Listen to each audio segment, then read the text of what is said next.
Assalamualaikum and salam sejahtera everyone. For our group, we'll be explaining and talking about the theory of realism but in the context of international relation.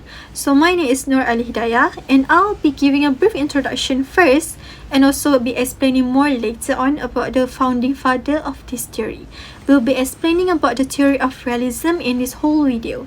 So first of all, what is realism in international relation? So realism is a theory that is quite major and quite important because it actually taught us how a nation or a state behave in the international level. So there are three main focus mentioned in this theory, which is first the power, the national interest, and the idea that the international system is anarchic, meaning there are no central authority above the country. So then this theory also taught us how a nation will always put their state first in terms of security and the national interest. Obviously can be seen through the power of the country itself.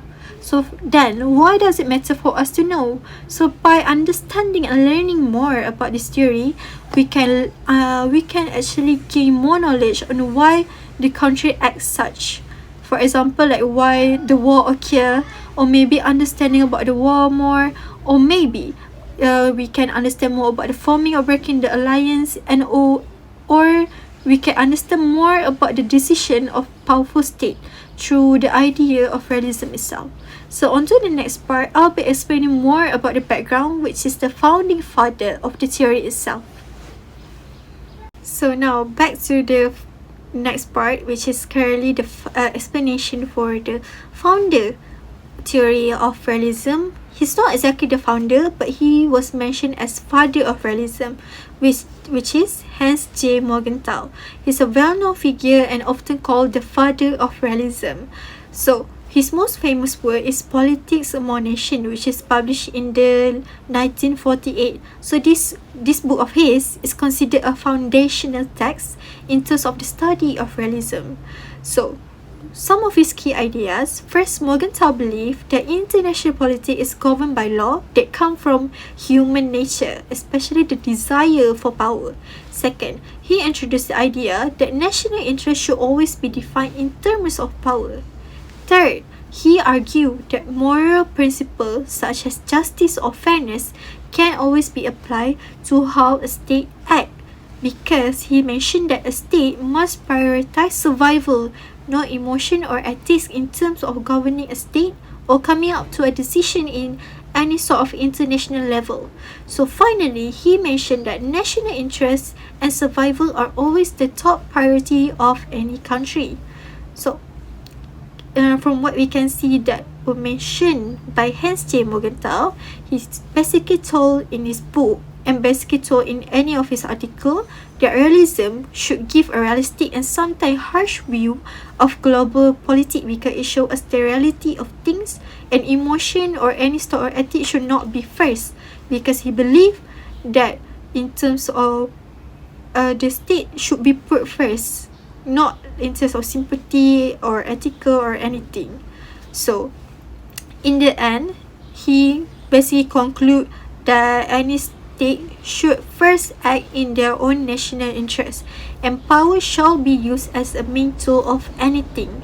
So that is all from me about the core ideas from Hans J. Morgenthau. So I hope that give my fellow classmate how the foundational understanding about the theory, because later on for the next part will be explained more by my group member. So, thank you.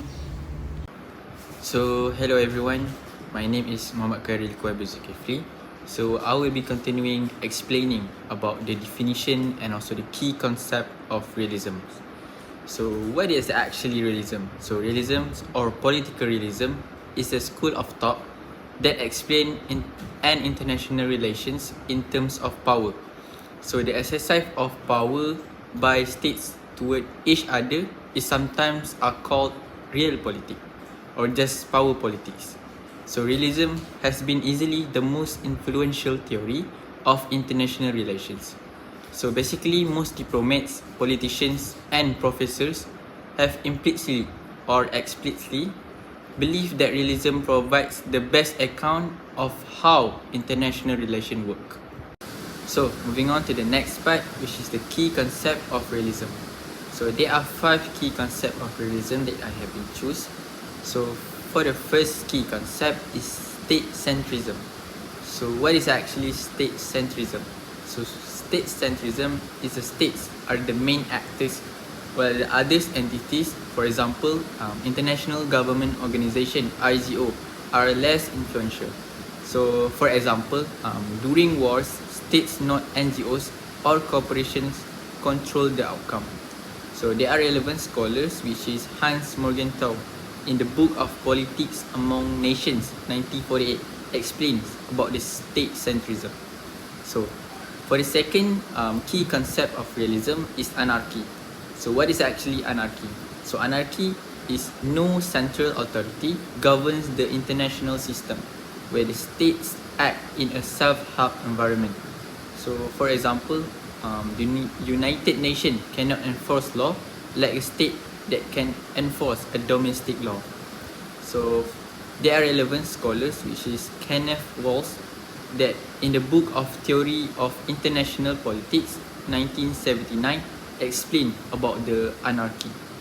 So for the third key concept of realism is power.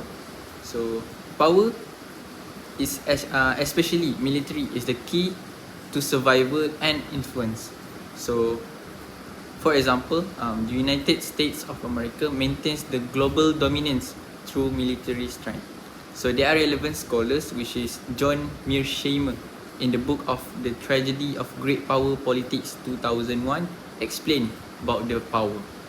So moving on to the fourth key concept of realism is national interest. So national interest is states are based on strategic interests, not morals or ideals. So for example, Russia's annexation of Crimea in 2014 for strategy and also geopolitical reasons. So moving on to the last key concept of realism, which is survival. And now, I would like to Basically, explain about the main survival issue is the and the key fundamental characteristics. goal of So the every first main state issue to is ensure anarchy its in the own international survival. system. So, So for realism example, argue that the international system is anarchic, North Korea meaning builds a there is nuclear no weapon higher authority or as a world deterrent government to to the enforce rule. United States Because of aggressions. this, every state So, has to that's depend all for on me. itself I will pass to the for next speaker. survival. This creates a situation of insecurity and mistrust between countries.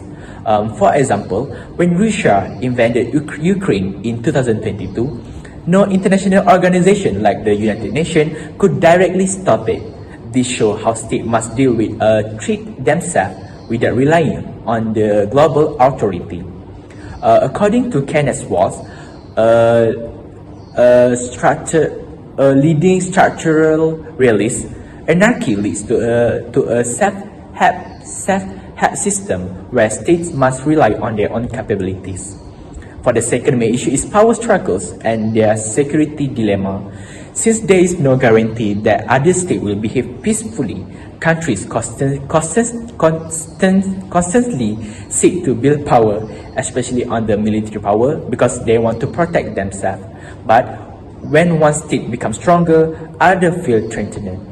For example, the US-China military rivalry in the Asia. As China grows its naval power, the US increases its military presence in the region. This mutual build-up increased tension even if neither country wants war.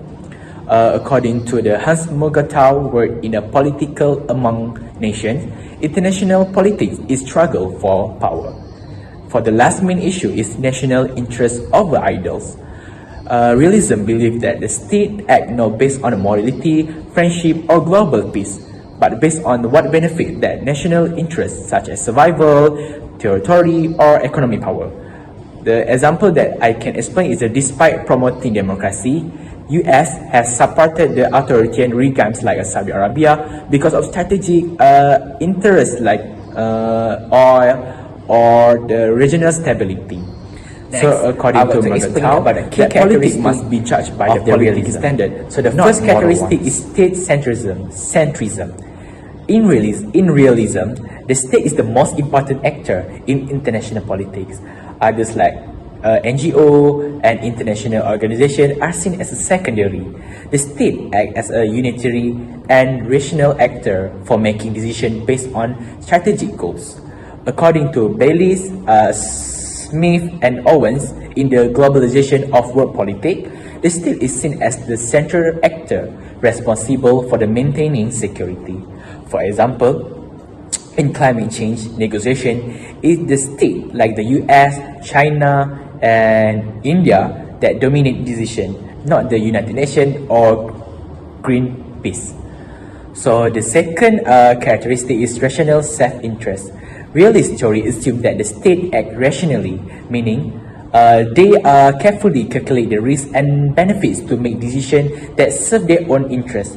They don't act based on emotion or ideals, because this is really important in time of war, alliance, or negotiation.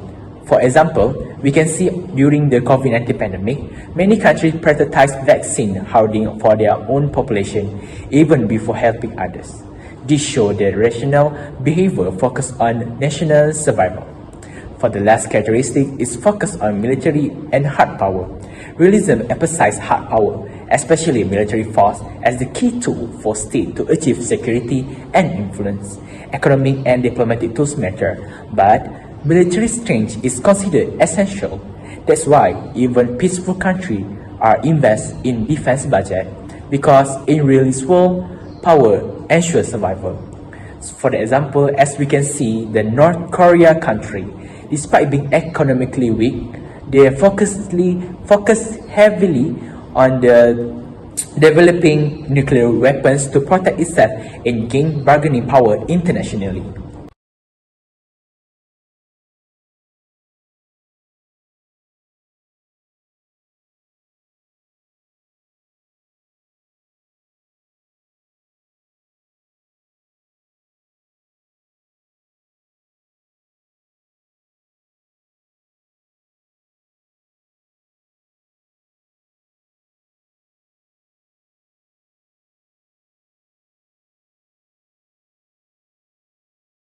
My name is Nurul Ain binti Muhammad Zamri, and I will continue our presentation with the imperialism on the international relations. There are three main aspects which I want to focus, which is competition for power, mistrust and conflict, and less cooperation between the countries. So realism is a theory that explains how the countries behave. It says that every country wants to protect itself and become stronger. There is no world government to control the countries, so each country must take care of its own safety. Because of this, realism has a big effect on how the countries act with each other. First of all, realism makes countries compete for power and security. Every country wants to be strong so it can defend itself. This means they build more weapons, grow their army, and make strong alliance. Each country wants to be more powerful than others. So this competition often leads to tensions. For example, the Cold War, which is the United States and the Soviet Union both tried to become more powerful by making nuclear weapons. Even today, we see a country like United States, China, or India and Pakistan doing the same thing. They build their military power to feel safe, but this also creates a fear and revival. The second impact is realism causes mistrust and conflict. In realism, countries do not trust each other. Even if the country say it want peace, the other may not believe on it. So this creates fears. If one country buy more weapons, the other country may also do the same to protect themselves. So this situation we call as a security dilemma. So it means that the country are always preparing for a war, even if no one wants a war. A clear example is between the relationship between the North Korea and the South Korea. One side tests a missiles, the other side always respond. This shows how the mistrust can lead to a conflict. The last impact of the realism towards the international relation is realism make it harder for countries to work together, because countries think about their own benefit first. They do not always help each other, even during a big global problems. For example, during the COVID-19 pandemic, rich country bought most of the vaccine, and the poor country had a very little access on it. Also, the climate change and the poverty. Many countries do not want to act unless it helps them directly. Realism explains this behavior which the country put their own people and their own goal first before thinking about the others. In conclusion, realism has a strong impact on how the countries act in the world. It causes the countries to compete for power, trust each other less, and avoid working together. So by understanding this impact, we can see why international relations are often difficult and full of tension. That's all from me, and I will pass to the next presenter. Okay, my name is Nova Nabituriza Peter and I will continue with the lesson learned. The first lesson learned is peace depends on diplomacy and trust. In today's world, there is no single global government control peace. Every country is responsibility for their own safety, which can create tension and mistrust. The Treaty on the Non-Proliferation of Nuclear Weapons and NPT show that how diplomacy help country agree not to separate the nuclear weapon, building trust, and reduce the conflict risk. Without a central authority, peace depends on the talk and agreement. Trust also takes time to build, and diplomacy is the best way to do it. Therefore, peace is depend not only just on the power, but on the diplomacy and trust to reduce tension and prevent conflict. Next is the communication is crucial to avoid misunderstanding. In international relations, action taken by one country can easily be misunderstood by another. For example, if one country increase their military power for defense, neighborhood country may see it as a threat. This situation is known as a security dilemma, where is the defenses moved by one side cause fear and reaction from others. As mentioned in the impact during the Cold War between the United States and the Soviet Union, both sides stockpile nuclear weapons and prepare for the worst. However, they also keep communication channel open and negotiation agreement like the strategic limitation talk like SALT. This discussion also help both sides to reduce arms and avoid the direct war. This shows that even in the time of great tension, clear communication can reduce fear, building understanding, and prevent mistakes. So it is essential to avoid misjudgment and build peace through the mutual understanding.